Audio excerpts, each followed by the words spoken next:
I think my biggest problem has always been my appearance. I'm not the kind of man women dream of when they imagine their knight in shining armor. I'm very overweight. I'm 190 centimeters tall and weigh almost 136 kilograms. Fortunately, I have almost no body fat. I have a thick nose which is accentuated by deep-set, narrow eyes. I have all my teeth and all my hair, but that doesn't improve my overall appearance. I work hard as a heavy equipment operator, so I keep my sand-colored hair cut short. That way it's easier to keep clean and out of my eyes. Despite all my flaws, I considered myself lucky to have found a woman I married and spent my whole life with. Loretta wasn't an ugly girl, but she wasn't a beauty either. In my opinion, she didn't have a single flaw. Of course, she was petite compared to me, only 5 feet 2 inches tall. She put up with my rudeness and always joked about it, but in a good way. When she teased me, I never felt insulted or humiliated. I liked that I could feel comfortable around her. We married young and had a son, Brian, who is now 16, and a daughter, Monica, who is a year younger. Fortunately, the children took after their mother more than they did me. Both were smart and well-behaved. I was a proud father and a contented and happy husband. I worked for my Uncle Sal as a heavy equipment operator. It was more or less a family business, but Uncle Sal was the boss. We all got paid and worked as much as we could. At the end of the year, any profits that weren't used to buy new equipment were divided among the family members. It was a good arrangement. Loretta got a job at a small company that appraised real estate for banks and investment companies. She didn't actually do the appraising, but did all the typing, filing, and data entry. Life was good, and I should have left things as they were. It was a small thing that made me think. I happened to notice something that looked like a hickey on my wife's neck. Normally, I would have teased her about it, but for some reason I didn't. If it was a hickey, I definitely didn't give it to her. It could have been an insect bite or an ingrown hair. She made me even more worried by trying to cover it up with makeup when we were at home.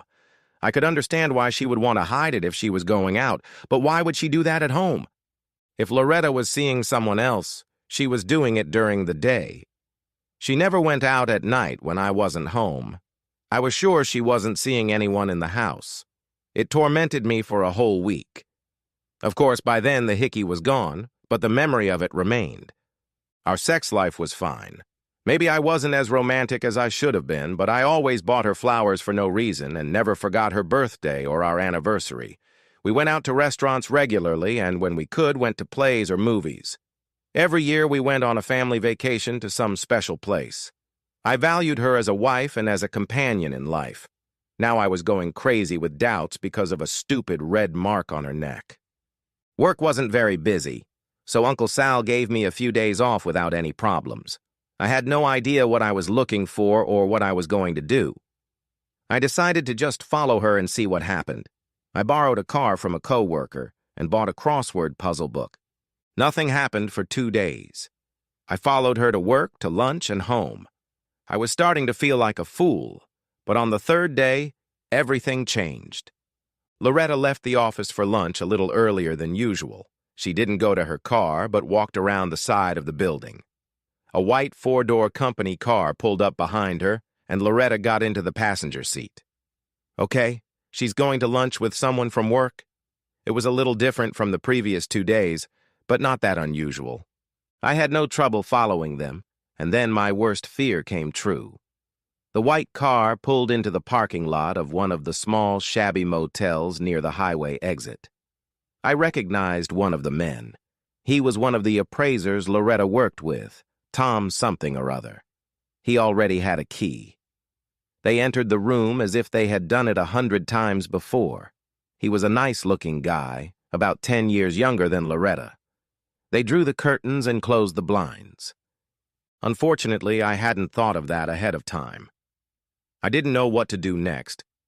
Probably the smartest thing would have been to wait until Loretta came home in the evening and talk to her then. But my emotions got the better of me. I got out of the car and walked up to the motel door. It was an old motel, and the door with its jambs was made of wood. Even if there had been a lock, the screws could have been pulled out of the jamb with a strong push. It had been about 10 minutes since they had entered the room. I stopped one of the maids and asked her to call 911. She looked at me strangely and immediately grabbed the phone. I decided to wait another 5 minutes before breaking down the door.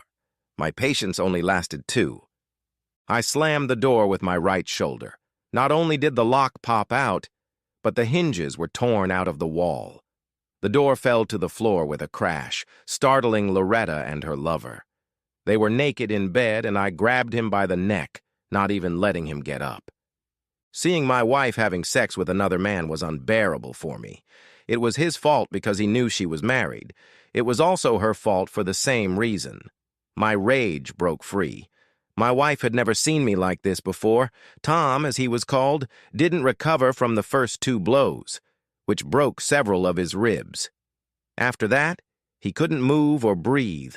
I took my time and methodically beat every part of his face and body until it was bloody, bruised, and broken. Loretta screamed for me to stop and at one point tried to grab me. My elbow hit her in the mouth when I swung away. She flew across the room, blood spurting from her broken lip. Then everything went black. When I came to, I was handcuffed in the back seat of a police car. Paramedics were carrying Tom out on a stretcher, and Loretta was standing by the ambulance, her lip being treated and her body wrapped in a motel sheet. She looked at the police car, imagined me in it, and burst into tears. A female police officer led her back to the room, and the police car drove away from the motel parking lot. I didn't contest the charges or ask for a lawyer or a trial. Justice was swift. Since I had asked the maid to call 911 before breaking down the door, they called it premeditated. It didn't matter to me. I got 2 years in prison.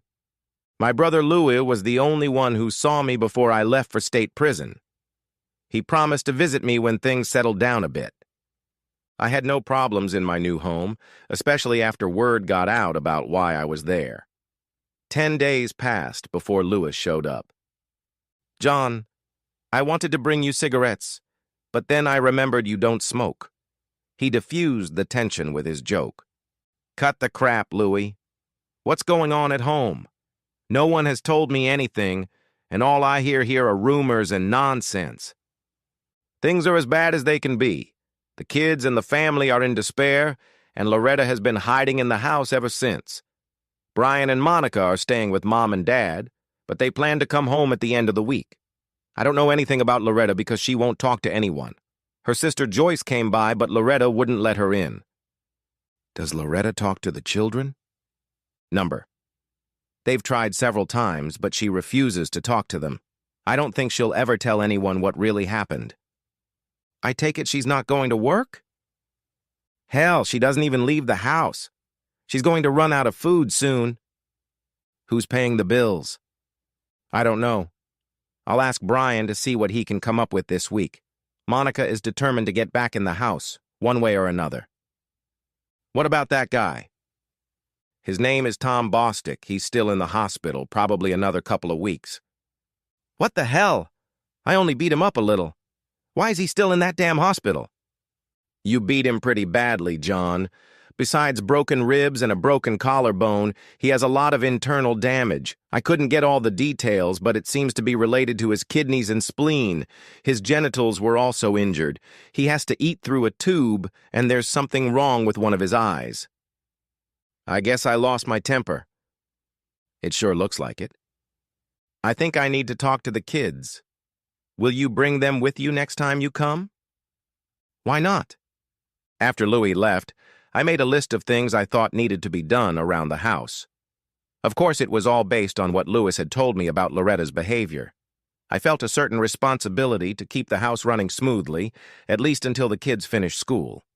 5 days later, Brian and Monica showed up. Louis wasn't with them. "Where's your uncle?" "He had to go to work. I took Mom's car from the office, and we decided to come here ourselves." Brian seemed proud of himself. "What was she doing at the office?" "She's been there since the day you were arrested. Mom never picked her up. She hasn't driven or even left the house since." "Is she okay?" Monica shook her head and looked up. Number. She doesn't talk, she just wanders around the house.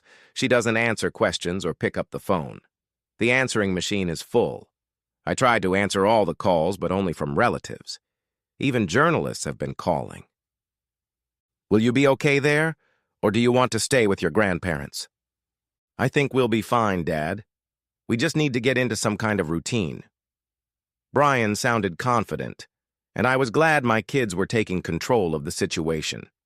We spent the next hour discussing what they could do and how I could help them. I was still getting paid, so I offered to set up automatic payments for all the utility bills. I told Monica to take her mother's bank card so they could withdraw cash for other expenses. The card also worked as a debit card, which would make some other expenses easier. Brian would take care of the housework and cars as well as help Monica with cleaning and cooking. It seemed that Loretta was still able to take care of herself, but had simply lost all desire to interact with people. Monica said that Loretta had become a little obsessive about cleaning and the general appearance of the house. She was constantly dusting and rearranging things for no reason. I couldn't figure out if this was a good thing or a bad thing. Before they left, I asked Monica to tell her mother that I wanted to talk to her about what had happened. Monica didn't think Loretta would want to do that, but she promised to try. Loretta never came to see me in prison. She didn't call or even write. Monica and Brian tried to call her, but to no avail, and even enlisted the help of Loretta's sister, Joyce. 6 months passed. Things calmed down, but I still hadn't received any explanation from my wife. Brian, Monica, and Louie visited me regularly, and a few guys from work took time off to come and taunt me. After that, things got a little more interesting. 2 weeks after Tom Bostic was injured, his wife filed for divorce. He had no grounds for doing so. Now he had 2 children to support, plus alimony and house payments. When Tom was discharged from the hospital, he was transferred to a rehabilitation center. His expenses began to exceed his insurance coverage, so he decided to sue me. It was all very complicated, and I didn't understand anything. Uncle Sal came to my rescue. Within a week, the company's lawyer filed counterclaims against Bostic for alienating the family, as well as against the company where Bostic and Loretta worked. The lawyer was slick and loud. Suddenly, all the claims on both sides disappeared. I didn't get anything, but I didn't have to pay anything either. 3 months later, the situation at home had not changed. Brian finished school and enlisted in the Air Force. He was due to leave in a month. Since Monica now had a driver's license, they didn't think his departure would cause any problems. Loretta still wouldn't answer the phone or leave the house. She wasn't causing Monica any trouble, but the situation couldn't go on like that. Loretta started refusing to let Monica talk to me or see me whenever Monica tried. After Brian left, Monica started coming to see me on her own. Sometimes she brought Louis with her. One day, Loretta's sister, Joyce, came to see me, and I never understood why. It had been almost a year since I began serving my sentence. My wife had become a recluse and refused to see or talk to me or anyone else. I spent many hours thinking about the situation. Loretta never apologized to me. She never asked for my forgiveness. She never explained why she had an affair. She never offered any options for how we could resolve or fix what had gone wrong. She never acknowledged that anything had gone wrong. It was as if I was nothing. I felt small and insignificant. The fact that she didn't acknowledge my feelings about the situation told me that she didn't think I was worthy of her attention or time. I felt like an insect on her windshield or a piece of dog poop on the sole of her shoe.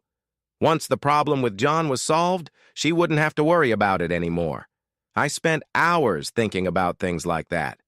I felt anger building up inside me. Tom Bostic had left rehab and was living in a one-room apartment near his job. Louis told me he was limping and seemed to have a tick in his right eye. I felt a little sorry for the guy until Monica told me the disturbing news. Loretta was taking a shower when Monica needed some Midol.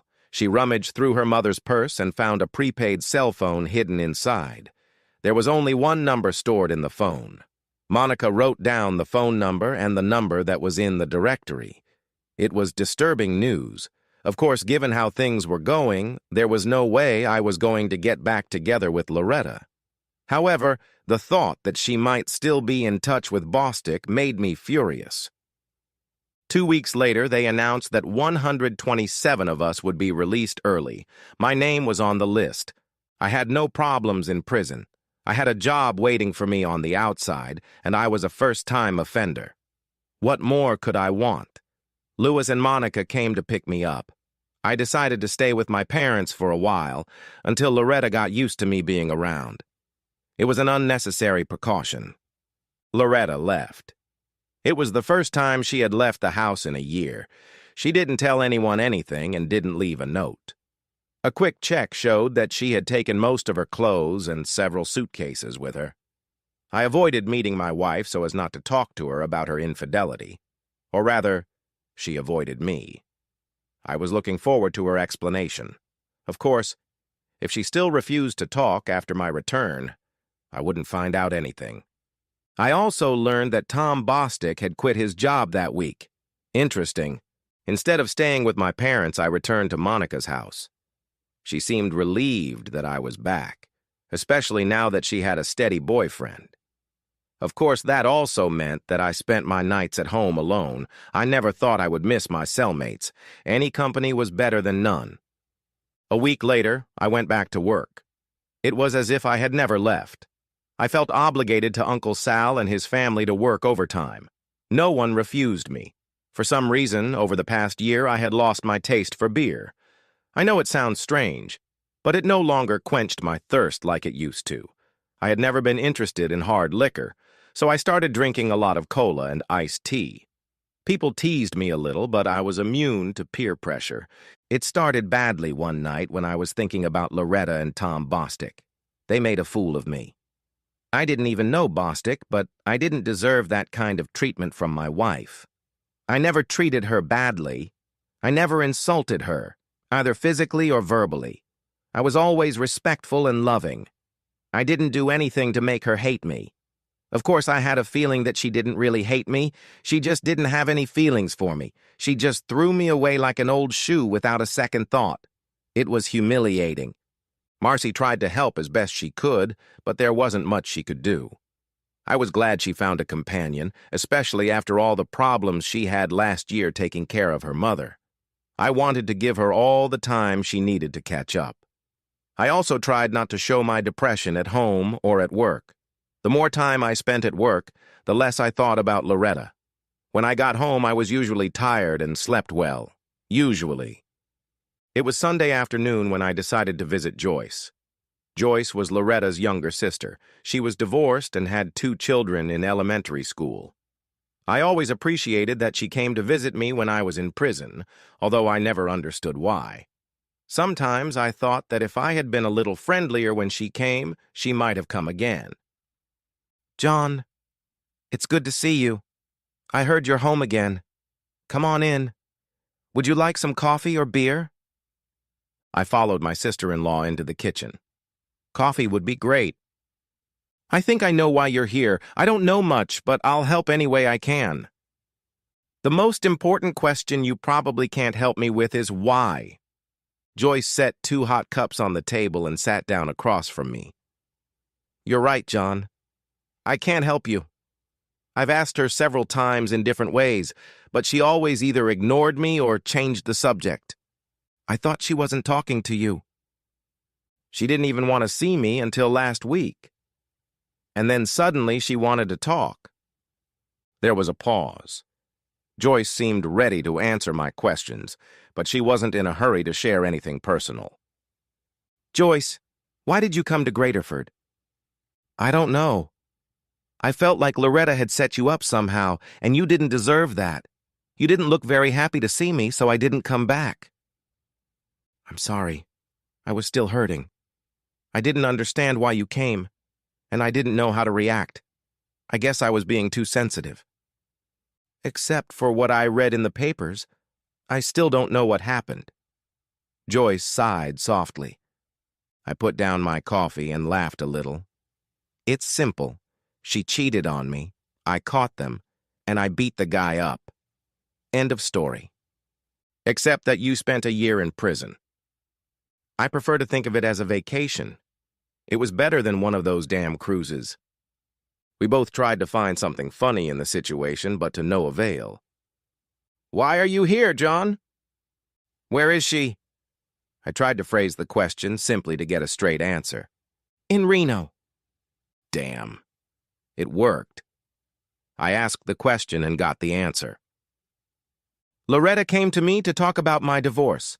I couldn't help her because I didn't know what to say." "Why?" "She wants a divorce so she can be free of you and not see you or talk to you. I told her that wasn't possible here." She seemed a little upset. She didn't want to move to Nevada because of the residency requirements, but she decided it was her only option. The company she worked for had a branch in Reno. The guy she was with, Tom or something like that, was able to get a job there. She intends to file for divorce once she's been there long enough. It all made sense. I didn't like it, but it was logical. I don't understand why she didn't do it while I was in prison. She could have sent me the papers, and I would have gladly signed them and sent them back. She waited too long and set herself up. "What did I do, Joyce?" I asked my sister about it when she was leaving.